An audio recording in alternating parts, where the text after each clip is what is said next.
Welcome back to Coffee with the Carrolls. Grab your mug and let's get started.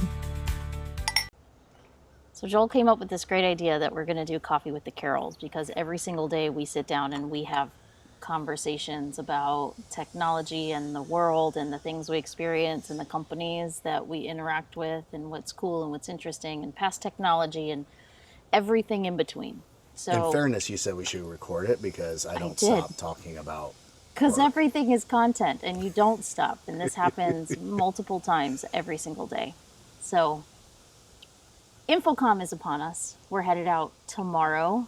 We're catching a ship to head that way. It might need to be a boat. We'll see. It could be a paddleboard. Could be an airship. It might need to be an airship. I don't know. Nobody ever said that we were going to be on water specifically. No, and technically airships sail in one way or the other, utilizing wind to get there. So that's true. That's a possibility. Either way, we'll see you there at InfoComm. But we had a really good experience this week. We're going to actually talk more about it another time. But with America's 250th anniversary coming, while we're in Charleston, we got to go on one of the tall sail ships that is owned by the Coast Guard. And we'll talk more about what that means to us at another time. But it was a really awesome experience to be able to walk through that and see, the junior recruits that were on the ship and everything else. But we will have little gifts for people if they come find us to celebrate 250 years. I will have a little American flag lapel pin. So if you see us, grab us. As long as we have some available, we're happy to share the celebration of our 250 years of America. But one of the things that Eric and I have really been talking about lately is personal consumption of content. And when I say lately, that's pretty much all I talk about. It comes up a lot. And I also talk more about the user experience. And that's really what I'm looking for at InfoComm going in this year. And especially coming out of ISE in February is how are companies being special in the user experience and how those people get to incorporate those products into their everyday lives. And part of that is the personal consumption of content. And we've come up with this multiple times where, I've been in a meeting and somebody will show an Excel spreadsheet and I want to scroll back just a little bit, or I want to scroll forward, or without interrupting the meeting, you don't want to be the guy that goes, hey, can you go back for just a second? How can we make those experiences better? Anyway, so you're talking about personal consumption, and right now there's also the World Cup, where we are big soccer fans here, and you had a really cool experience with your World Cup channel. Yeah, so with the experience, I wouldn't say was great yet, and this is where some of these things fall short, but with utilizing the Fox Sports 1 app, I was very impressed with the ability for me to consume the content of the game I was watching in the way that I wanted to consume. So all of us think different, all of us learn different, and when we talk about training, we talk about really 3 different modalities of learning, and it's the people that learn by listening, the people learn through eyes and an example and reading, and then the people that learn from doing. And personal content consumption to me is important because I think different. Many of you will probably agree I think different than most of you, but I think different than a lot of people. And as each individual looks at content, they need to consume it in different ways. So if I'm in the middle of a meeting and, like Erica said, somebody is maybe sharing content, side by side, I may not need to look at, let's say, an example of an architectural firm doing a presentation on the costs of the building versus what the building looks like. I can easily visualize what the building looks like. I don't have to see the architectural blueprint to do that as they talk through it, right? Yeah.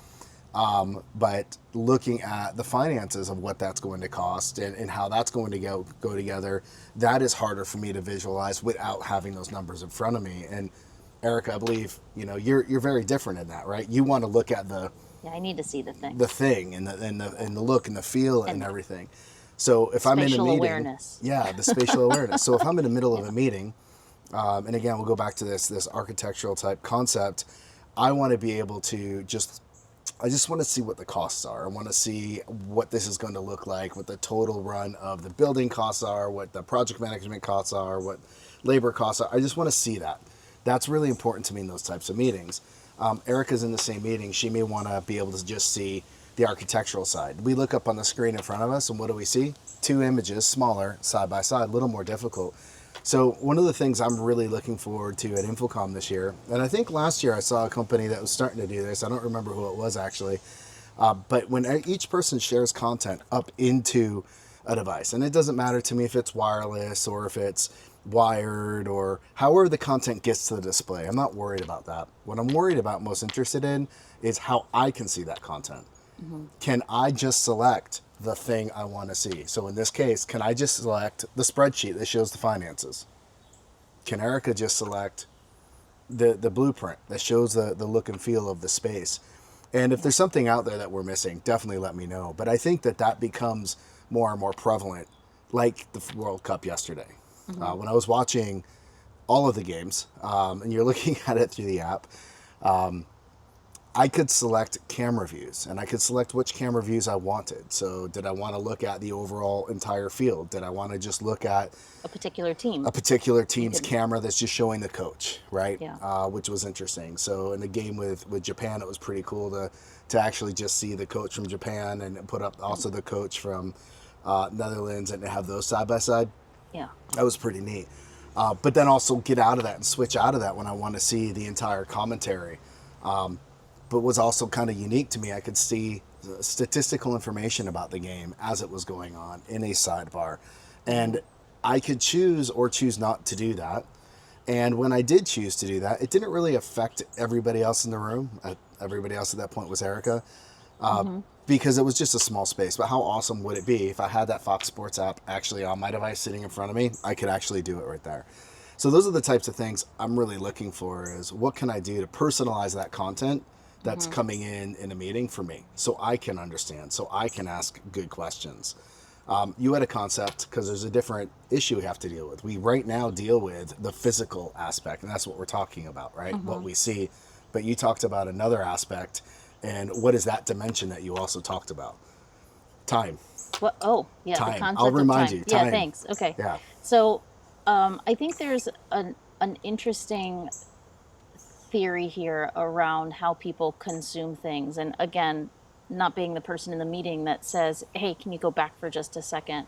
And this is exactly why people like recordings of things, so that they can go back to it. But what if there was an opportunity for somebody to individually, like in this live recording, go back in time and see whatever is being visualized? Because now, I mean, we're in an age where we have AI note takers, and I can go back and ask my note taker, hey, what just happened? Or I can go back and read the transcript, and you can see what's been said, but you can't actually see what's been shown. That would take a lot of processing power, and that's more of like an engineering rabbit hole that I would probably go down. But I think there's an opportunity there for people and the way that they experience content individually to go back in time. And maybe not necessarily interact with a sheet live if that's not a capability, or that's not something you want to, reveal what's in the future of your presentation or whatever. Let people go on that journey with you, but to allow them to go back and revisit something that has already been shown, I think is an interesting thing. Yeah, like I might be zoning in specifically like on the numbers, but something on the blueprint came up and I really did need to go back and see that. So Erica's point was interesting, was what if all that content was able to be there? Not necessarily the audio and the things like that. We know we can do that today, but what if during that exact meeting, I can look at that content and scroll back in that specific content, or even ask some sort of an AI engine, something was said about this. Can you show me where this was and show me this portion of the content of the blueprint? And it would bring me right to that so I could see it. Again, not disrupting anybody else. Hey, can you hold on? Can you go back? But now in that meeting, I could ask a good logical question versus, hey, hold on, go back. Oh, wait, never mind. I can realize, is the question or the thing I need to find out about relevant to the rest of the meeting, or can I possibly, bring it up at a later time? And then just like in any live streaming platform, you can hit watch live and you can fast forward all the way forward to catch back up to what everybody else is seeing at any moment. So and I think this is a neat opportunity. I don't think anybody's doing this right now. And it may be more just online software products or things that we don't have day in, day out. But that's what I would really like to see some of the manufacturers that are at InfoComm, ISE, or just in this general AV space really concentrate on is what can we do from content and what can we do For to that ensure user that we can have a experience. better user experience with that content Yeah. in this space. I'm going to throw one more thing out because there's another word that we hear often called AI. And I'm curious what your thoughts are about AI, where it is today and where it maybe needs to go in the audio video space specifically. Well, well, I didn't know you were going to ask that, so I'm not really prepared. But I think that AI right now is actually still in its infancy. And I think that there's a bunch of different ways to utilize AI in different modalities outside of the obvious language learning models that, could help speed up programming and control. That's all languages, programming languages. And we're already seeing that in the future.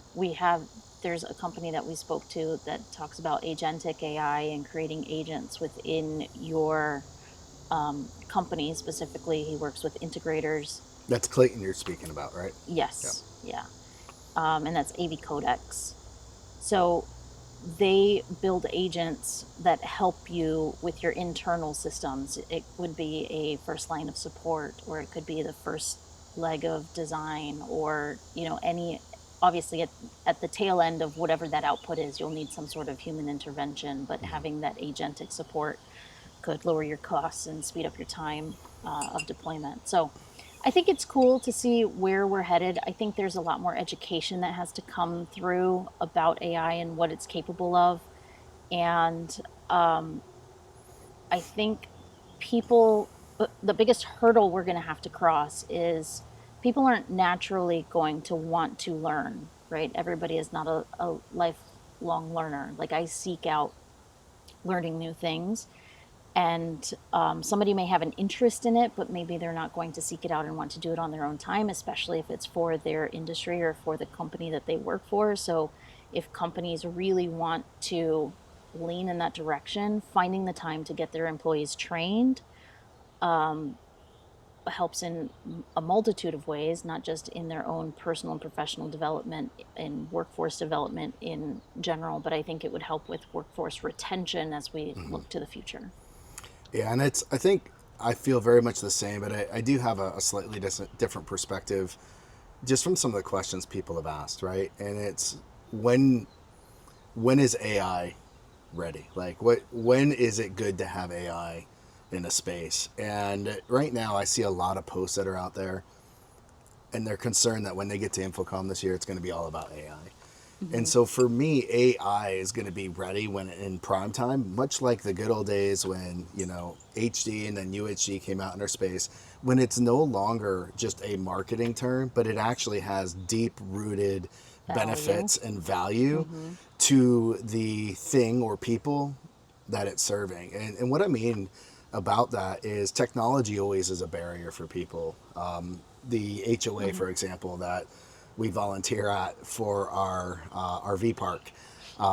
There's not a meeting that goes by where there's not a problem. And it's easy to blame the technology. And quite honestly, the technology is never the problem there, right? But it's not fair to blame the people either, because they just don't have the knowledge or the experience that you or I would with some of the equipment. So, we're the remote support help desk for almost every meeting that occurs. But when you can walk into the room just does its thing without having to think. Go back to the days of you walk in the room, how do you turn the room on? And then once you turn the room on, you get into a video conference. Then you have to select the presets of the cameras and all these things. When the room becomes intelligent, so the technology is out of the way, so the most important thing can happen, which is the communication between the individuals in that space and also remotely. When AI is able to solve that problem in a very solid, secure, but very solid way, that's when AI really starts to become valuable. So you're saying, like, as an individual, you walk into a room and the room knows who you are and what your preferences are? So there's a security aspect to that will scare people, and I get that, But it and I could be a appreciate badge. It that. doesn't But it have to could be, be like a facial and I recognition. appreciate you bringing that up. Yeah. Exactly, it could be it recognizes me because of some other Yeah. Or digital like ID you that's tap provided. for whatever. Correct. Yep. So when the room knows how to operate based on some of my preferences right out the gate.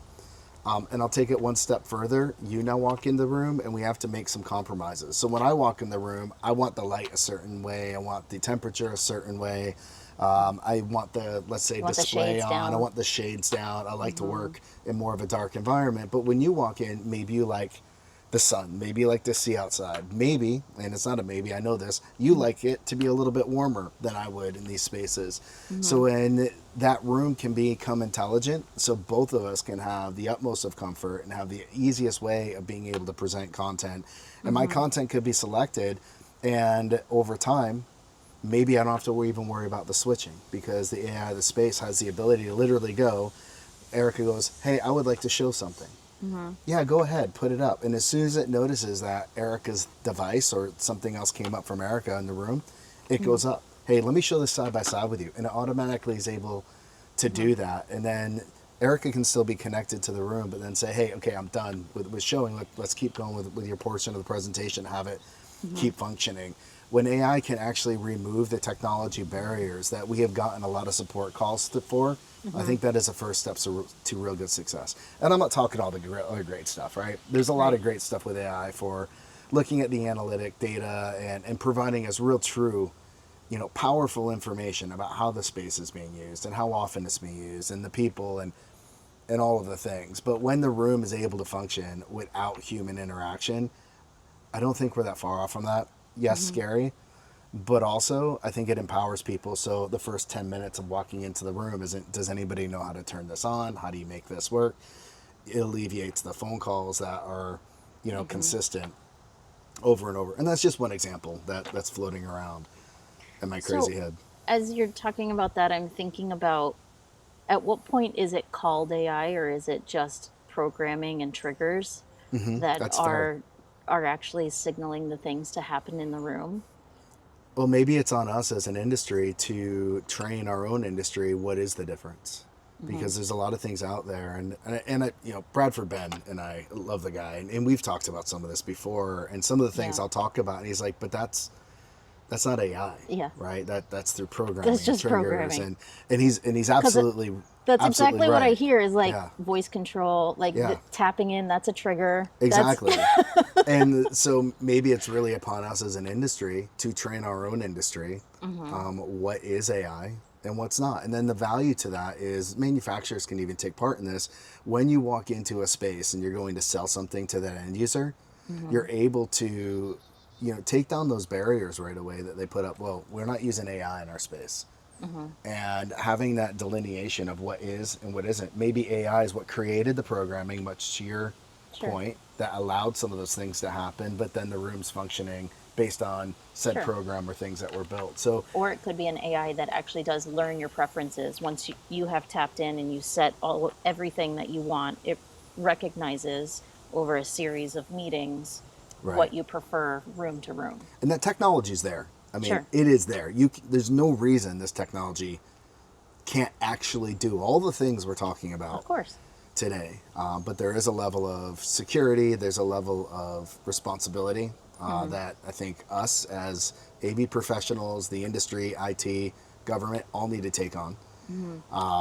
You may have seen the recent news where Claude's latest model was put on pause. I've not seen that before. I did Yeah. get to play with that for a little bit, and I didn't build anything crazy that's going to, make us $1 million, but what I did get to use with it and play with it made me just sit back and go, whoa, Yeah. right? And just asking to build a document and some simple questions. It was pretty I- crazy. I also saw in an article recently, even Anthropic CEO went to the company who makes Claude, went to the company and said, hey, we need to put a pause on this, or we need to ring it back in just a little bit.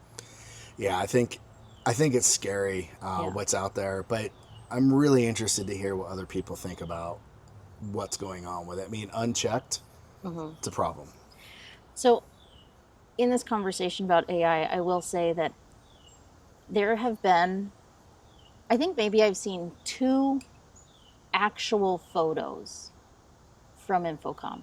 Video I'm trusting more than photos, of people who are already there and on the show floor or like en route. And usually this time of year, you get all the photos of everybody in the airplane seat, like on their way to InfoComm. Oh, I see where you're going. And Interesting points.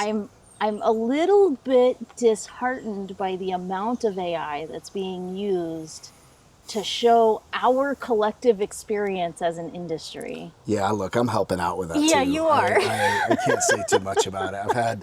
I've had an opportunity to, play with it over the last few months, as you know, and it's been interesting. It's been powerful. The stuff that I've been able to create, which look, it's AI, everybody can tell, but the stuff I've been able to create without having, let's call it a graphical skill set or Sure. the ability for us to go stand in a street corner in the middle of New York City at midnight and talk about an AV product. Yeah. Like, I don't have that type of a travel budget. Hey, let's just go fly and do this. I think it's a neat tool. I mean, I do make sure It's a to the good best of my tool. ability, everybody knows it's AI, but I do agree. Like, I think there's I a don't balance want the though, human. because you're doing both, right? You correct, do have yes. the AI aspect to it, but then you're also posting the human aspect. Yeah. And I think that that's a balance that we need to find again. And I Yeah. think the same is true for written text. And part of me would love to see like a hashtag not AI written or something like that, because everything just, it looks the same, everything sounds the same. They all have the same And emojis. yeah. Well, even Yeah. beyond the emojis, like the syntax of like the way that it's written, Yeah, the order. and the spaces that go in between every single sentence, As and if it's a new like paragraph. yes, Yes. I just, Yeah. I don't know. It's becoming monotonous to me. It is, but I think, like you had said earlier, a lot of that's due to it being it's an infancy, and all of us as humans trying to figure out how to utilize it. Sure. And I've seen a lot of good uses of it. I know it's AI without a doubt, and a lot of the stuff I've written for like a post also would come from that. But I humanize it, and the difference is how do you do the work, right? Like the communication that you have with the AI at that point.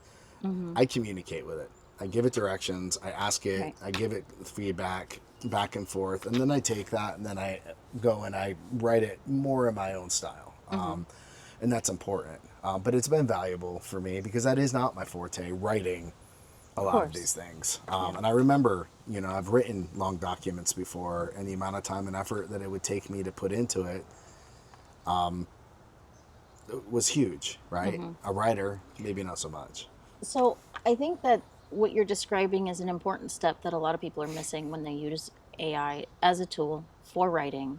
Is you have all of these documents, you have emails, you have contracts, you have things that you have written.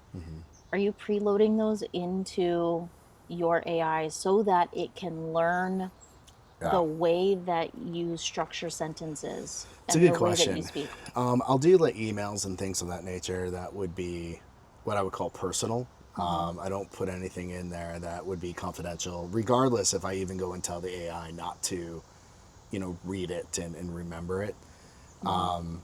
So anything I put in there would be just emails, casual emails back and forth, or from the emails I've had with Charbet, putting that type of tonality in some of the things, and that definitely helps. Sure. But I still go through and later have a discussion on my own with myself, going, all right, this is not how I talk. Let's redo this document or things like that. Right.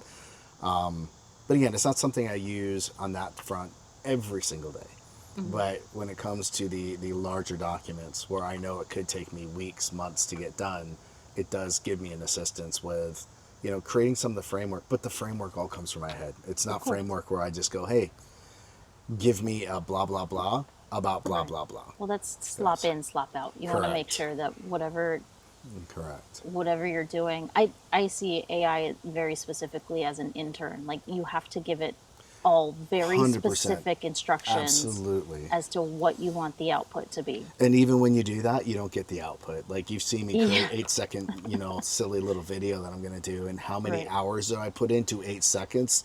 And she'll Yeah. even hear me having a discussion with the AI, arguing with it. And Yeah. I mean, I should be arguing with myself because I didn't tell it what to do properly, right? But it's interesting. But anyway, so InfoComm, we got off on a tangent Yeah, a bit on sorry. AI, but going back to InfoComm this year, I am really interested in the personal consumption, and I'm looking very much forward to how people are utilizing. I'm going to step back. Two things: how people are marketing AI. That's something I'm really interested in their products, and how people are truly using it to make things better, whether it's the user experience, the installer experience, whatever the experience is. I'm really curious what that is. I know Elon Musk not long ago was talking about AI and how AI will always be smarter than people. I can't dissuade that, right? But what AI may not be able to do right now at the moment is have that human soul, that human heart, that human thought process about things and how you communicate and how I communicate. So I'm really interested what people will be doing at InfoComm this year. And we saw some of it pop up last year or this year at ISE. But again, marketing, how people are marketing it. Is it like UHD was years ago where they just threw UHD on everything? I mean, I always joke you can go to Home Depot and buy UHD paint. I mean, and that's not really a joke. At one point No, you could buy you could. UHD paint. Are you going to have AI paint? I don't know. So I'm curious how the marketing uses it, because I think marketing in our industry has a responsibility to market AI appropriately. And I think we as professionals and AV manufacturers have a responsibility to not add it for the sake of adding it, but only add some sort of AI capability if it enhances the work, if it enhances the space, if it embetters it, not just to get a sale. Yeah. So there's a few companies that I would like to talk about briefly. Just give a couple shout outs this year. And it's not about AI, but again, it's companies I've had an opportunity to speak with and kind of see what they're doing. This year, I believe, is the first year that a company by the name of Cyber IQ is actually going to be at InfoComm. They have a booth. I don't know the booth number, but I would encourage people to check them out. They're a late addition to the show. Yeah, CYBRIQ. Check them out. It has to do with security and device security, network security. I've been impressed with what they're working on. So definitely go and take a look at them. So I want to talk about Aurora Multimedia is bringing their wireless, I don't remember what it's called now, device. It sits in front of you. It's Dante the microphone enabled. speaker. Yeah, it's Dante a microphone enabled, yeah. microphone speaker, Dante enabled, but there's also a display on it that makes it an individualized experience right there at the table, and it reduces all kinds of other issues. There's not an actual unique, gooseneck on it, but it Yeah. does have, that directional microphone. So Check out the LinkedIn video. I think they had a little LinkedIn video they had of them. Yeah. I think maybe it was even Chuck's hands on a phone. walking around on the phone that they posted, and you see him walking around with this wireless device, which is Dante that they're doing wireless, which is unique. Another company that I definitely want to check out, Wolf Vision. Wolf Vision has a new Synapse device, and I want to see that. So far, from what I've seen from the sneak peek that they're putting out there, if you will, I've been impressed. I liked what they came out with at ISE, but I definitely want to check out what they're doing there as well. Nobody's really given us a sneak peek of these groups we're talking about, other than maybe Aurora Multimedia. When we got a cool text from Paul, and also Cyber IQ that we've had some discussions with. But I'm excited about being there this year. And on Friday, the most important thing to remember, Friday this year of InfoComm, USA is playing at noon. Find a sports Vegas book. time. Find a sports book. I'm not encouraging anybody to get off the show floor. That would not be acceptable whatsoever. But make sure you've got a way to listen to that game against Australia. If it's anything like the game we saw, was it last Friday? A couple days ago. It was just phenomenal. It was a great game. So if you see me walking the floor and hearing me, yell a little Yahoo every so often, that's what's in my ear. I'll be watching I'll be watching that game. And if you don't see me on the show floor, text me and I'll tell you maybe where I snuck off to. But I'm really excited about that game. But again, every so often we're going to do one of these, coffees with the Carrolls, I guess. And the next one we'll talk about Erica and talk a little bit about Charbet. I'd like her to talk about what that means. And in that, we'll also talk about that experience that we had on the tall sail ship that the Coast Guard had here in Charleston. Yeah. So we look forward to seeing every single one of you at InfoComm. You are our extended family. We can't wait for the hugs and everything to go see everybody, and all the support you've given both of us over the years. So we look forward to seeing you soon. And if you're not there, we want to see you too. Like if Yeah. you want to reach out and have a Zoom meeting, I want to see people's faces. Absolutely. We should I maybe miss seeing consider people. doing that. It's been a Yeah. while. I know there's a lot of people that aren't able to make it this year. Yeah. Maybe we should start up a virtual just a happy Zoom hour. virtual happy hour drop in or something Yeah. at some point. But you guys know how to Good get idea. in contact with us otherwise. But we'll talk to you again very soon. Yep. Again, Joel Carroll, Erica Carroll. and thank you. Have a good evening. Thanks.